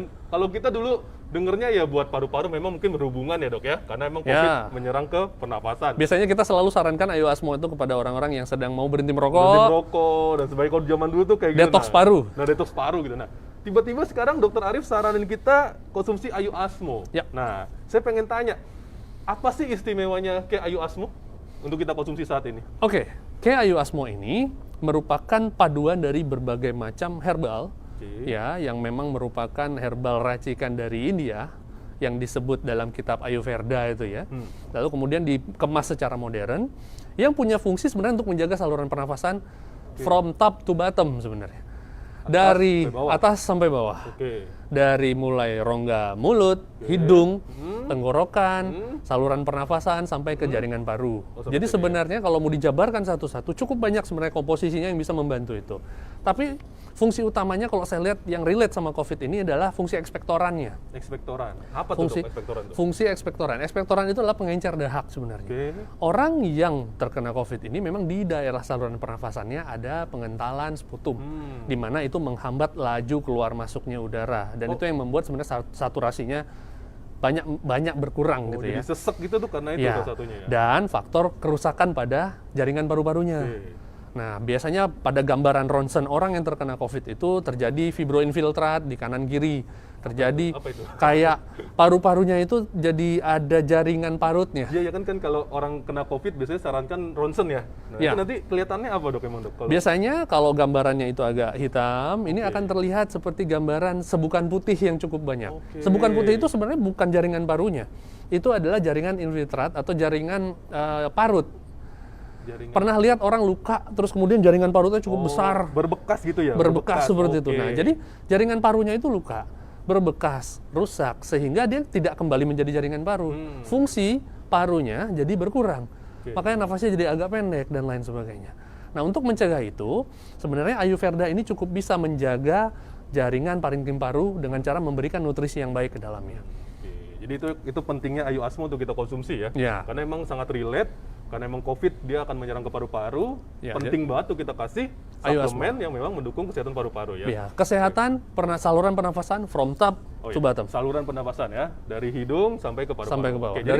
Dari saluran pernafasannya dan semuanya itu dijaga. Jadi penting nih konsumsi Ayu Asmo itu ya. Jadi mungkin kalau masih bertanya pemirsa di rumah, aduh ngapain sih saya disuruh minum Ayu Asmo deh? Mungkin sini sudah menjawab dari Dr. Arif. Oke, yang kedua adalah Dokter Arif sarankan propolis platinum. Nah, kalau zaman dulu kita minum propolis mah, waduh, sariawan, radang tenggorokan, mungkin luka, sinus gitu ya. Tiba-tiba sekarang... Yang jangan mata ya, mata merah dikasih. Nah, itu jangan, makin merah deh. Makin merah nanti. Ya, terus dokter sarankan buat COVID. COVID kan ini baru nih, kenapa nih? Dasarnya dari mana supaya pemirsa di rumah ini lebih yakin bahwa apa yang dia sudah konsumsi, saya yakin di rumah yang sudah rutin konsumsi propolis, merasa lebih pede nih. Lebih pede lagi, tapi bukan takabur ya, tapi lebih pede untuk bisa menghadapi pandemi ini. Lebih yakin ya. Mungkin dokter bisa bantu jelaskan kepada pemirsa di rumah. Jadi pada propolis platinum ini ada bioflavonoid. Ada kandungan bioflavonoid. Kita kenal propolis sebagai antibiotika alami. Jadi bukan hanya bertindak sebagai antibiotika alami, dia juga sebagai antivirus. Kenapa dibilang antivirus? Karena mengandung bioflavonoid. Ya, yang spesifik itu aterpilin C-nya. Aterpilin C. Nah, jadi aterpilin C ini bisa menghambat replikasi sebenarnya dari virus yang ada di daerah. Kopi paste ya? Ya, betul. Penggandaan dirinya, replikasi. Replicate artinya kan menggandakan diri.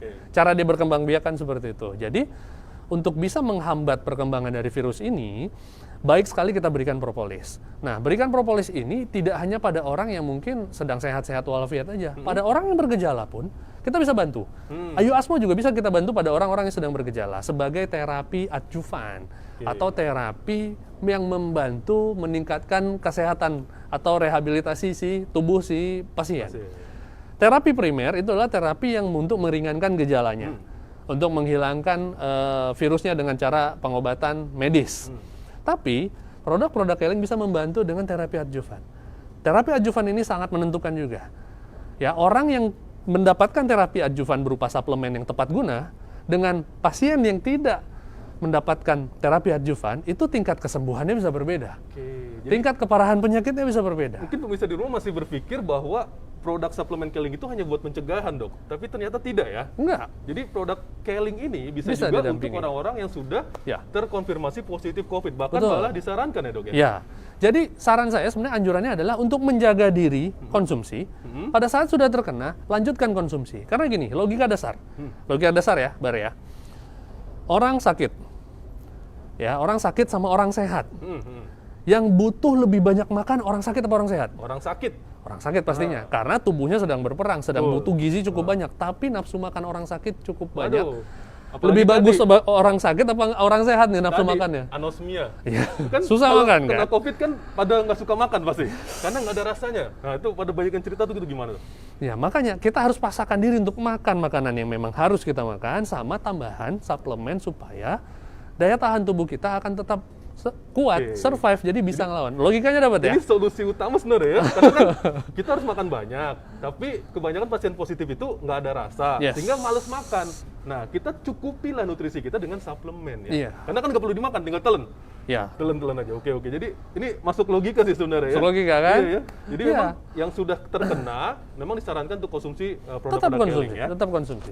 Oke, jadi tadi propolis karena terpilin C-nya ya. Ya. Oke. Sekarang yang ketiga. Nah, ini kalau yang ketiga bahasannya soal madu. Ini kalau yang pemirsa di rumah sering ngikutin berita soal COVID, Dok. Ya. Itu madu sangat disarankan bahkan para nakes, tenaga kesehatan yang bertugas di rumah sakit rujukan COVID itu diwajibkan sekali konsumsi madu. Ya. Nah, tapi pertanyaan kita adalah kenapa Dokter Arif sarankan K-Honey 5 in 1? Karena madu itu di luaran banyak banget dan Yes. kita emang tahu tuh manfaatnya luar biasa. Ya, betul sekali. Nah, kenapa nih, Dok? Kenapa? Karena pertama, madunya asli. Ah, ini penting ya. Hati-hati di rumah, madunya diminum. asli Salah apa enggak? minum, salah memilih madu, maka gula darah Anda akan tinggi. Oke. Bukannya tambah sehat, tambah gemuk, tapi tambah rusak Ini badannya. sering denger nih. Jadi banyak orang bilang saya minum madu tapi kok gula darah saya malah naik. Oh, ini kemungkinan karena itu ya. Ya. Oke. Madu sendiri itu kan bukan golongan yang indeks glikemiknya sangat tinggi. Oke. Bukan yang golongan gula yang dapat menaikkan gula darah dengan sangat cepat. Gitu ya. Biasanya tidak diberikan pada orang-orang yang sedang butuh bantuan gula gitu ya. Sehingga madu ini sebenarnya aman dikonsumsi. Oke. Tapi memang nggak boleh berlebihan. Tetap ya. Karena madu selain dia mempunyai gula, dia juga mempunyai banyak enzim yang bisa membantu. Ya, tapi kalau dikonsumsi kebanyakan, maka akan membuat masalah di saluran Oke, pencernaan. tentu tetap tidak boleh berlebihan. Tidak boleh berlebihan. Oke. Nah, kelebihan dari madu ini sama seperti produk-produk lebah yang lain adalah bioflavonoid tadi yang saya bilang. Cuma golongannya ini berbeda, quercetin. Oh, pernah dengar? Caranya sama. Menghambat replikasi, memperbaiki saluran pernafasan. Nah, jadi dengan bantuan enzim, bantuan bioflavonoid, ya, apalagi kita sikat dari propolis ada, dari madu ada, maka itu akan membuat sebenarnya lebih paripurna pertahanan tubuh kita. Nah, kenapa harus dua-duanya, Dok? Kenapa nggak salah satu aja? Beda produknya. Jadi propolis itu berasal dari liur lebah, tetapi tidak berasal dari nektar ya. Bukan mengolah liur lebah dengan nektar. Biasanya dari getah pohon ya, Bar ya. Oke. Nah, itu propolis. Tapi kalau memang madu, dia berasal dari nektar sari bunga. Ya, atau dari buah dan lain sebagainya yang kemudian diolah oleh madu lewat liurnya kemudian menjadi makanan. Propolis sendiri tugasnya adalah untuk melapisi sarang madu supaya dia tidak terinfeksi sama bakteri, sama jamur dan lain sebagainya. Makanya banyak disadur sama manusia dijadikan sebagai obat atau sebagai suplemen untuk daya tahan tubuhnya. Oke. Jadi Nah, memang jadi dua-duanya konsumsi. harus ya. Terus juga saya mungkin pernah baca juga, Dok, saya konsul ke dokter, katanya madu itu bagus juga buat pencernaan. Ya, betul. Karena kadang-kadang tadi kita bahas gejala-gejala baru dari COVID saat ini yang muncul tuh menyerang pencernaan juga ya. Betul. Nah, jadi emang sangat disarankan juga untuk konsumsi madunya ya. Enzimnya itu bisa membantu menjaga homeostasis atau keseimbangan mikroba baik, mikroba jelek yang ada di dalam pencernaan. Oke. Itu jadi Dan makanya membantu proses penyerapan makanan. Makanya orang kalau anak-anak pengen gemuk nih kasih madu kasih kan. madu ya. Tapi kalau udah dewasa gemuk nggak nanti? Nah, Selama nggak berlebihan ya nggak. olahraga bro. Olahraganya ya. Aduh, ini lagi COVID nih jarang olahraga nih. Aduh. Harus olahraga lagi kita ya. Olahraga. Dengan Oke. protokol. Protokol ya. Oke, tadi udah 3 produk ya. Nah, yang terakhir nih, Ini dia. Ini pertanyaan saya mungkin ya. Saya mungkin dalam hati saya bertanya-tanya, mungkin pemirsa di rumah juga akan bertanya-tanya. Omega Squat. Minyak Itu kan ikan minyak gitu. ikan. saya sering konsumsi buat kesehatan jantung saya, Ya. kolesterol saya, pembuluh darah saya. Tiba-tiba dokter Arif sarankan buat COVID. Ini dasarnya dari mana dok ini dok? Boleh cerita Itulah, nggak? itu makanya. Ada banyak sekali manfaat sebenarnya. Untuk diketahui, minyak ikan tidak hanya bermanfaat untuk saluran pembuluh darah saja. Untuk pembuluh darah, untuk jantung, dan lain sebagainya. Tetapi juga punya fungsi untuk sendi. Oh buat sendi juga ya? Buat sendi ada Oke. fungsinya sebenarnya. Buat kulit ada fungsinya. Oke. Buat pertahanan tubuh apa? Nah, yang relate dengan imunitas atau daya tahan tubuh itu ada satu vitamin yang memang direkomendasikan oleh para ahli, yaitu vitamin D. Vitamin D. Vitamin D kandungannya, Dok. Saya sering dengar vitamin D, kalau salah benerin ya dok ya. Hah? Itu buat tulang dok. Yes, memang ya, vitamin D buat tulang. Hah. Tapi fungsi vitamin tidak hanya satu. Mungkin di SMA kita hafalin gitu. Kebetulan saya kuliah di kedokteran. iya. Jadi, Nggak kedokteran saya ngapalinnya agak lebih banyak. Oh gak lebih banyak ya. Vitamin D tidak hanya berfungsi untuk tulang. Nah, oke buat apa Tetapi dia berfungsi juga untuk daya tahan tubuh kita. Dan sangat direkomendasikan untuk saat ini, ya, dengan infeksi virus yang sedang pandemi saat ini, itu mengkonsumsi vitamin D yang cukup. Ada fakta yang cukup mengejutkan sebenarnya, Bar. Ternyata di Indonesia, para nakes, jangankan para masyarakat sipil ya, para nakes aja, yang notabene-nya para dokter yang mungkin pengetahuannya cukup banyak tentang vitamin ini, ternyata penelitiannya banyak yang defisiensi vitamin D. Oh, Artinya, maksudnya nakesnya kekurangan vitamin D. ya, artinya setelah dilakukan pemeriksaan pada para nakes, pemeriksaan darah tentunya, ternyata banyak sekali yang malnutrisi vitamin D. Oke. Kekurangan, defisiensi. Sehingga sebenarnya para nakes juga disarankan untuk mencukupi kebutuhan vitamin D-nya. Nah, coba lihat di bungkus Omega Squad, ada nggak komposisi vitamin D-nya? Ada saya Banyak. pernah lihat ada ya. 400 international 400 unit. IU ya, international, International unit. unit. Ya? Oke. Sebenarnya kalau diminumkan cukup ya, misalnya 2 kali sehari ya untuk kebutuhan hari-hari pada saat kita sedang sehat bugar gitu ya, itu bisa sebenarnya untuk meningkatkan atau membuat jadi tidak defisiensi, jadi bisa meningkat jumlahnya, dan itu bisa berdampak langsung terhadap daya tahan tubuh kita. Oke, jadi vitamin D-nya ternyata ya Bapak sekalian. Jadi minyak ikan ya. Minyak ikan ya. Tapi mungkin Makan. Tapi pemirsa mungkin banyak yang akan tanya juga, karena Ya. saya yakin pemirsa di rumah sering nonton TV, sering lihat berita, banyak sekali yang menyampaikan mendapatkan vitamin D itu gampang sekali. Berjemur. Berjemur katanya, berjemur. Itu bener dok? Nggak banyak tapi efeknya sebenarnya. Oh gitu, oke. Apalagi berjemurnya mungkin nggak di jam yang tepat, terus kemudian nggak buka baju. Oh harus buka baju? Ya, Oh, oke. kalau pakai pakaian lengkap ya gimana coba? Nggak ngaruh ya? Oke. Jadi banyak errornya sih sebenarnya. Karena emang kita tidak pernah diajarkan untuk, Berjemur. tapi saya sering lihat bayi ya, kalau bayi ya nggak pakai baju ya biasanya. Oh iya benar. Bayi Ya, coba kan pemirsa nggak di pakai rumah- baju. Pemirsa di rumah lihat kalau bayi lagi dijemur kan memang nggak pakai baju, paling pakai celana dalam doang ya. Pakai popok ya. Oh, kita begitu.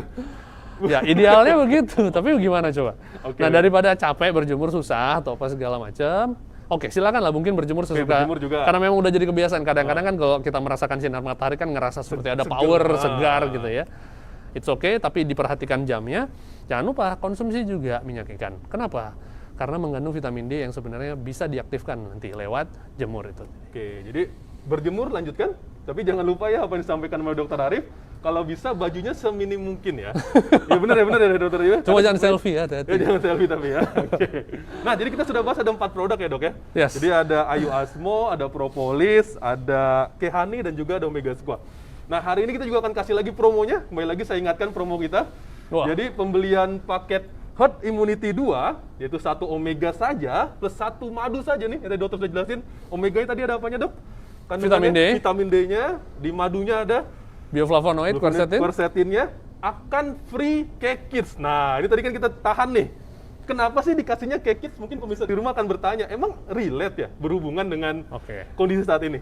Persamaan antara Kekits dan Omega Squad adalah sama-sama minyak ikan. Iya benar, sama minyak ikan nih. Bedanya adalah dosisnya. Kekits Oke. adalah produk yang memang dirancang khusus, merupakan satu suplemen yang berupa minyak ikan untuk anak-anak. Oke. Jadi yang memang udah usianya 12 tahun ke atas jangan minum lagi.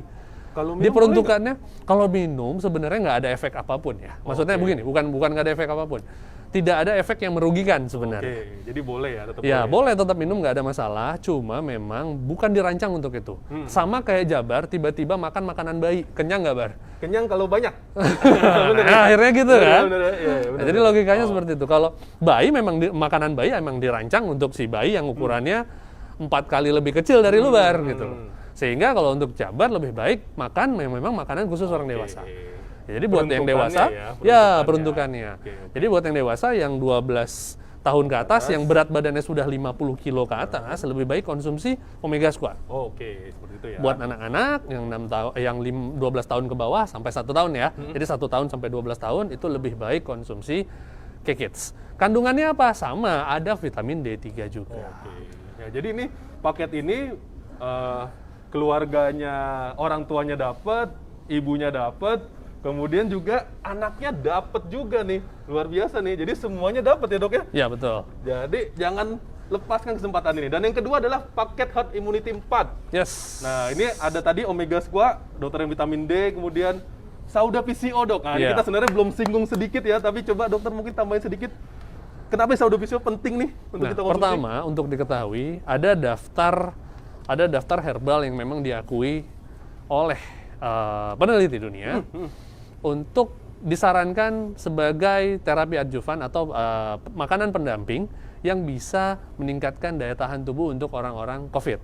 Oke. Salah satunya adalah Sauda VCO. Oke. Nah, sorry, bukan Sauda VCO, VCO. Oh, VCO-nya ya. Virgin VCO-nya. coconut oil-nya. Oke. Lalu yang kedua, habatus sauda. Habatus sauda ini kan mengandung minyak aromatik ya. Minyak aromatik ini antioksidannya tinggi. Nah, bicara soal imunitas, daya tahan tubuh membutuhkan antioksidan yang cukup banyak sebenarnya untuk memenuhi daya tahan tubuh kita. Nah, jadi sebenarnya sifatnya sangat banyak sih manfaatnya. Bahkan bukan hanya untuk COVID-19, untuk hal-hal yang lain. Hormonal kita bisa terperbaiki dengan baik. Saya punya pengalaman juga memberikan terapi adjuvan ya kepada member Keling juga yang bermasalah dengan menstruasi, yang bermasalah dengan prostat, yang bermasalah dengan hormonal, yang bermasalah dengan imunitas yang meningkat terlalu tinggi, autoimun. Itu dengan menggunakan Sauda VCO itu banyak yang efektif sebenarnya. Oke, jadi memang tetap relate ya. Jadi Relate. paket hari ini yang diberikan oleh Keling itu sangat relate dengan kondisi saat ini. Dan jangan disia-siakan kesempatan kali ini karena hanya sampai jam 3. Ini kita ngomong nggak terasa udah sampai jam 2 nih, Dok ya. Ya, padahal kita belum tanya nih pertanyaan-pertanyaan dari audiens nih. Saya rasa mungkin sudah cukup banyak yang masuk. Ya. Tapi sebelumnya, Dok, Yes. kita mau ucapin terima kasih dulu nih kepada yang sudah belanja. Mungkin dari dokter yang sampaikan ya. Oke. Boleh dokter boleh bacakan nih kepada 3 orang ini ya. Oke, siap. Selamat kepada mitra yang sudah belanja promo tadi ya. Yang pertama, ini mungkin Nona atau Nyonya ya. Mary Zasativa. Oke, namanya Tepuk tangan dong untuk kita ya. namanya lumayan ya. Namanya kayak nama Latin ya, Mary Zasativa. Bukan cannabis tapi kan, cannabis sativa bukan ya. Mungkin pada bingung nih dong ngomong apa nih ya. Jangan dijelasin. Oke, lanjut aja. Lalu yang kedua adalah, ini pasti seorang bapak. Bapak ya. Bapak Freddy Jansen. Freddy Tepuk tangan. Jansen, tepuk tangan dong. Lalu yang ketiga, ini adalah Bapak Victor. Bapak Victor. Mungkin dari Rusia Bapak ini. Victor Bujuskov. Wah, itu ya. Oke ya, jadi ini udah 3 data kita sudah sampaikan, tapi sudah banyak sekali yang sudah masuk, tapi lagi diverifikasi nih sama Ya. admin kita. Apakah memang belanjaannya sesuai dengan ketentuan? Kemudian jangan lupakan kirimkan bukti transaksinya. Ditunggu sampai jam 3 ke inbox FB Keling Indonesia Official. Karena kalau nanti sudah belanja tapi nggak kirim, dapatnya manfaatnya aja. Tapi luar biasa kan? Tapi kayak kita yang bisa Anda berikan kepada anak-anak itu nggak dapat. Jadi harus dikirimkan ke inbox Keling Indonesia Official. Ya, ada persyaratan ya, seperti itu ya. Nggak susah kok, tinggal kirimkan aja. Kalau bingung-bingung, chat aja admin kita akan diajarkan caranya bagaimana. Ya, oke, Dok. Pertanyaannya sih masih banyak ya. Cuma saya rasa nih audiens nih udah gatel nih kayaknya. Aduh, katanya kata Pak Jabar pertanyaan saya nanti mau dibacain tapi sudah sampai jam 2 belum dibaca-bacain juga ya kan. Jadi kalau tadi saya yang nanya terus, sekarang kita akan biarkan kita berikan kesempatan kepada audiens kita, pemirsa di rumah untuk bertanya kepada Dr. Arif. Oke. Ya. Bisa tolong dibantu rekan-rekan tampilkan pertanyaan yang pertama? Oke, ditunggu. Oke. Waduh, ada banyak sekali nih ya. Oke. Yang pertama dari Surya Alfi. Alfi, Mudah-mudahan ya. nggak salah bacanya ya. Dokter Arif, jika sudah terkena COVID, produk Keling yang harus dikonsumsi apa aja? Terus kan stres. Nah, ini emang banyak nih. Yang kena COVID, mohon maaf, biasanya banyak yang apa sih namanya kita bilang ya? Depresi ya. Enggak ini dok, lingkungannya dok. Menarik diri Nah, jadi kadang stresnya tuh mungkin makin muncul. Kemudian menambah rasa sakit. Ya. Nah dok, tadi kita sudah bahas ya benar ya. Bagaimana sih mengelola stres yang benar, terutama kalau kita lagi kena COVID? Oke. Kalau untuk bicara soal produk Keling yang harus dikonsumsi, sebenarnya produknya 4 tadi yang kita sebutin itu bisa. Pertama, ada Ayu Asmo, Propolis, Kehani, dan Omega Square. Ataupun tambahin Sauda Visio boleh, betul. tambahin Kekis boleh ya. Oke. Nah, pertanyaannya adalah soal stresnya nih dok. Bicara soal mengelola stres, saat kita terkena COVID, apalagi di wabah seperti ini, memang stigma dari lingkungan itu akan membuat kita down.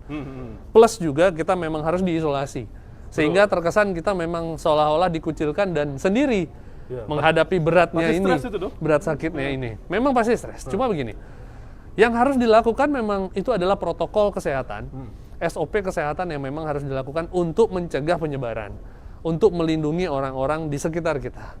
Karena jangan sampai yang kena, apalagi yang kena juga memang punya komorbid, umur, usianya udah lumayan, apa segala macam, itu akan ini. Jadi kita sendiri harus lebih, pertama jangan denial dulu, jangan menyangkal dulu bahwa memang kita kena.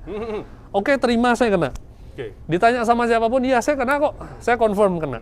Dan saya ingin sembuh dari sini, maka itu saya minta tolong doain saya ya, support. Bahasanya seperti itu. Berpikir positif gitu. Jadi kuncinya, pertama itu berpikir positif bahwa sebenarnya penyakit ini masih bisa diatasi. Gitu ya. Terkendala apakah ada yang memang fakta? Yang memalukan lah gitu dok ya. Bukan penyakit yang memalukan, bukan penyakit yang diakibatkan karena perbuatan yang memang agak buruk ya, misalnya. Itu mesti pemirsa di rumah nih mesti tekankan lagi nih. Berbeda mungkin dengan yang lain ya.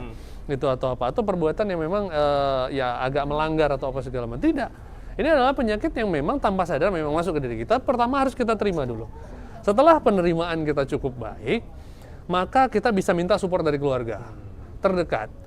Ya, support untuk apa? Ya, untuk tetap berkomunikasi dengan baik. Karena sebenarnya orang yang sedang bergejala COVID ataupun tidak, yang OTG, yang mungkin sedang isolasi mandiri, mereka butuh ditanyain loh tiap hari. Nah, maka kita mungkin sebagai tetangga, kita mungkin sebagai saudara atau apa segala macam, jangan terus kemudian kita menganggap dia ini wah aib, wabah dan lain sebagainya. Sebisa mungkin bantu dengan cara yang aman tentunya. Ingin sumbang makanan boleh, doa saja boleh, tapi kalau bisa doanya disebutkan. Artinya itu disampaikan. Saya doakan Pak tiap hari, WA, ditanya kabarnya, video call dan lain sebagainya. Itu akan membantu dia. Karena gini, pengalaman kami menangani ya para tenaga kesehatan, sejawat-sejawat saya, pengalaman kita menangani pasien-pasien ini, pasien dengan pikiran positif atau dengan kadar atau tingkatan stres yang masih lebih baik ya, dan bisa terkendali, itu mempunyai peluang sembuh lebih tinggi. Karena kadar stresor itu mempengaruhi sekali daya tahan tubuh kita. Nah, cara mengelolanya gimana? Berbeda tiap orang.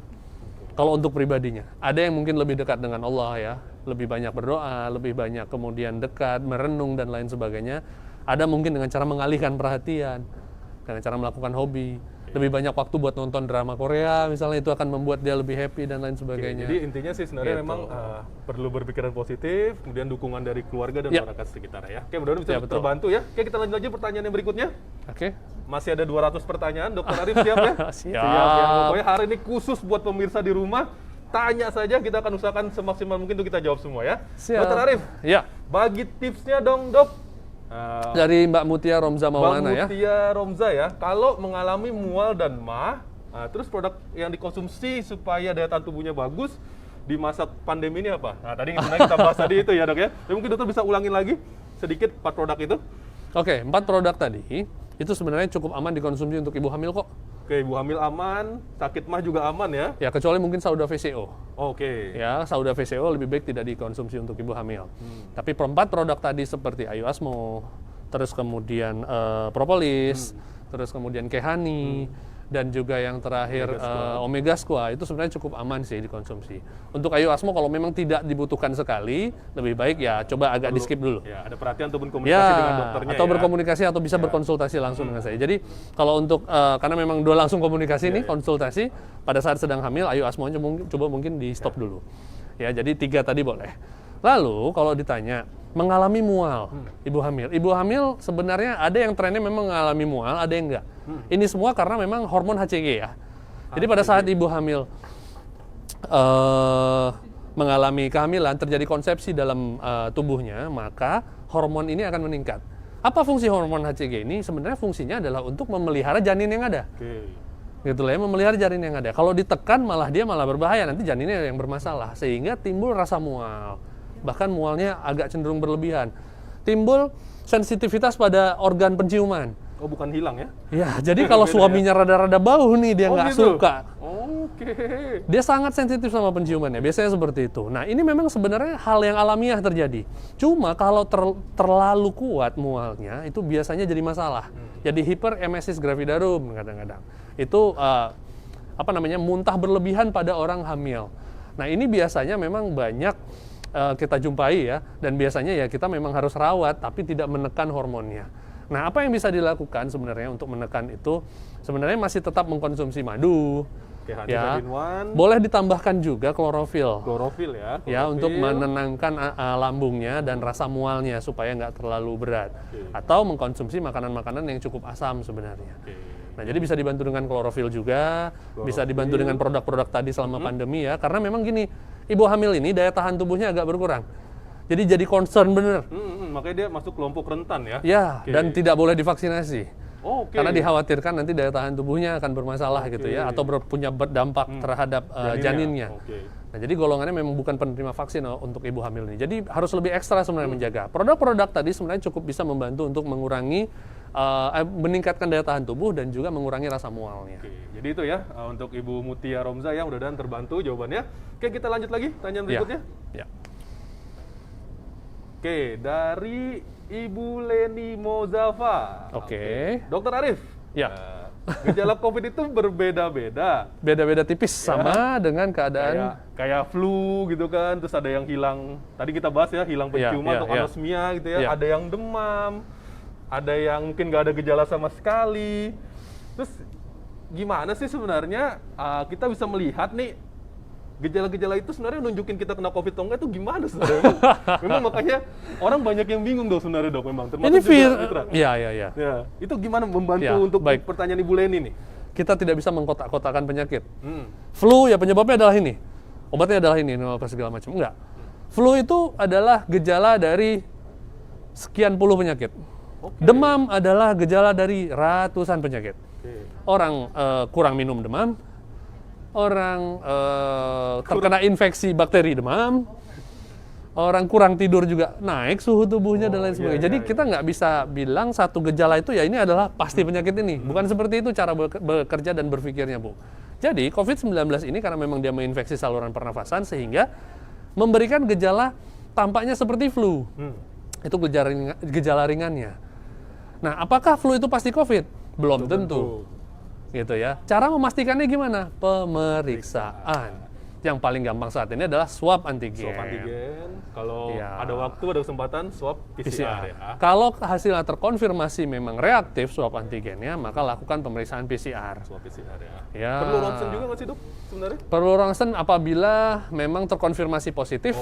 Dan juga biasanya kalau sudah masuk ke fasilitas kesehatan, walaupun dia orang tanpa gejala, kita akan lakukan ronsen untuk melihat apakah sudah ada infiltrasi sampai ke paru. Tadi kita lihat bintik-bintik putih itu ya. Iya, betul. Oke, Ibu Leni mudah-mudahan terbantu pertanyaannya. Kita lanjut lagi.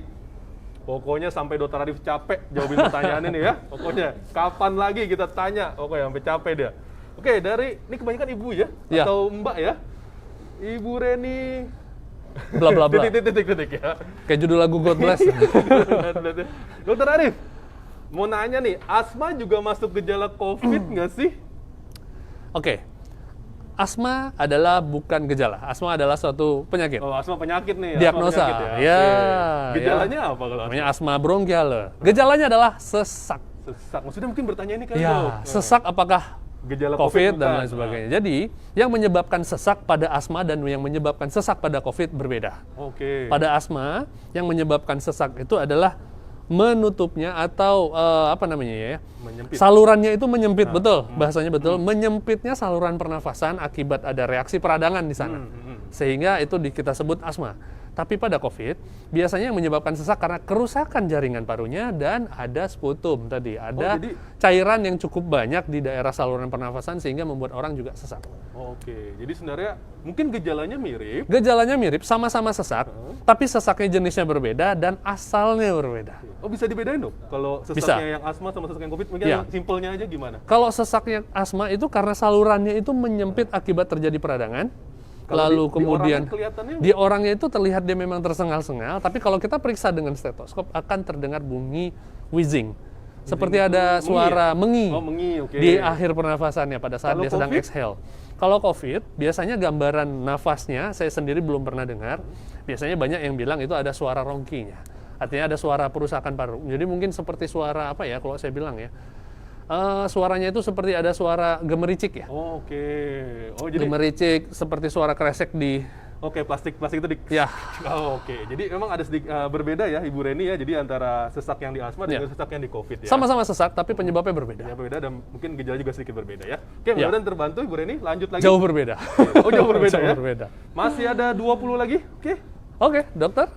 Ibu Maratus. Kayak Dokter. kenal ya, Ibu. Maratus Narti Karya. Bener ya, kenal. Kenal ya, kayak kenal ya. Kayak kenal pokoknya, kenal deh. Dokter, produk apa yang bisa menghilangkan insomnia atau susah tidur setelah sembuh dari Nah, iya ini. COVID. Ini banyak yang bilang kan kalau orang kena COVID banyak yang cerita itu dia suka kebangun, Dok. Nah, jadi kadang berikutnya setelah dia sembuh, susah tuh tidurnya tuh. Nah, gini, ada nggak sih produk kita yang bisa bantu ini nih, coba nih? Dok? sebenarnya masalah insomnia after terkena COVID itu tidak terlalu banyak dibahas. Tidak terlalu banyak dibahas karena memang temuannya itu adalah lebih ke banyak ke masalah Tadi ya, eh, delirium apa tadi apa? bukan delirium. Masalahnya lebih ke masalah sugesti dan masalah stresor. Oke. Jadi orang yang sudah terkena COVID itu kadang merasa masih berat nafasnya. Oke. Nah, sehingga pada saat dia tidur terkadang nafasnya tersengal, jadi kadang sering terbangun, susah tidur karena memang ngerasa dia masih merasa gejala sisa. Nah, oke. Nah, gejala sisa dari COVID ini cukup berat sebenarnya. Jadi pada orang-orang yang mungkin punya komorbid ya, usia juga, orang yang terkena COVID ini pada saat dia sakit, lalu kemudian terjadi penyembuhan, itu untuk recovery cukup lama. Karena rasa sesaknya masih terasa. Ya, rasa sesaknya masih terasa, suaranya kadang masih parau, dan dia masih nggak bisa melakukan kegiatan fisik dengan cukup baik, itu terkadang memberikan beban psikologis yang cukup berat. Dan itu cukup bisa membuat orang itu depresi. Terkadang sampai susah tidur.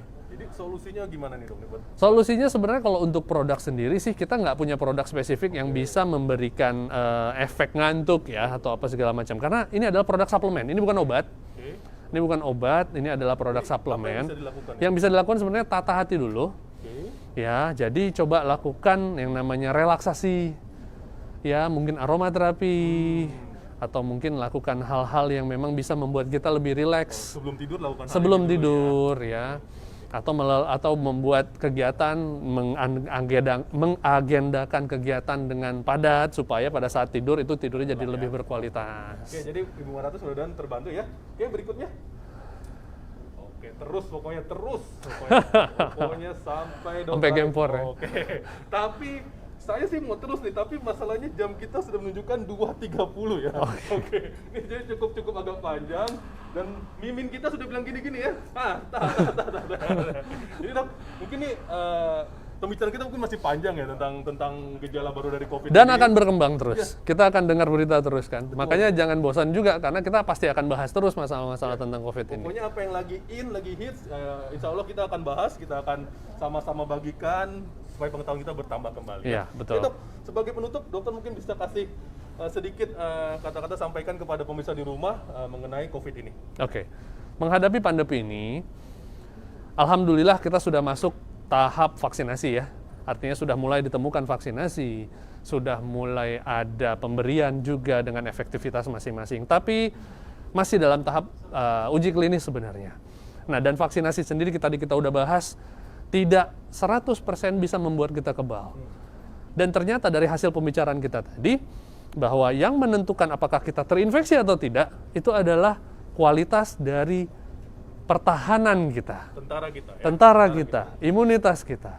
Maka itu kasih makan dia dengan baik, ya, istirahatkan tubuh dengan baik, dengan optimal, suruh dia olahraga, ya jauhi dari racun-racun yang bermasalah dan less stress. Coba kelola stres dengan baik. Caranya mungkin saya nggak bisa bilang satu persatu ya spesifik, tapi kita punya pasti cara masing-masing untuk kita bisa rilis dari masalah-masalah kita atau dari stresor-stresor kita. Nah, jadi itu adalah pedoman yang sebenarnya bisa kita pakai untuk kita menjaga diri. Selain dari pengamanan dengan menggunakan masker, mencuci tangan, menjaga jarak, dan lain sebagainya. 3M tetap harus diperhatikan. Ya, 3M itu sifatnya sebenarnya untuk mengurangi jumlah virus yang masuk. Toh dilalah ada virus yang masuk, daya tahan tubuh kita yang akan mengambil peranan. Sehingga kasih makan dia dengan baik. Oke, baik pemirsa di rumah, dengan penutup dari Dr. Arif, berakhir pula acara kita kali ini. Saya ucapkan terima kasih sebesar-besarnya kepada Dr. Arif sudah berbagikan ilmu yang sangat luar biasa. Kita berikan tepuk tangan untuk Dr. Arif kita. Thank you. Ya, kemudian juga kepada seluruh pemirsa hari ini yang sudah berpartisipasi. Ada yang ngetik pertanyaan, ada yang ngetik like, ada yang ngetik share, ada yang dan sebagainya. Saya ucapkan terima kasih yang sangat sebesar-besar, sangat luar biasa pada Anda. Kita berikan tepuk tangan bersama-sama. Pada kru yang bertugas, Ya, semuanya. kru kita, teman-teman kita, rekan kita berikan tepuk tangan yang luar biasa.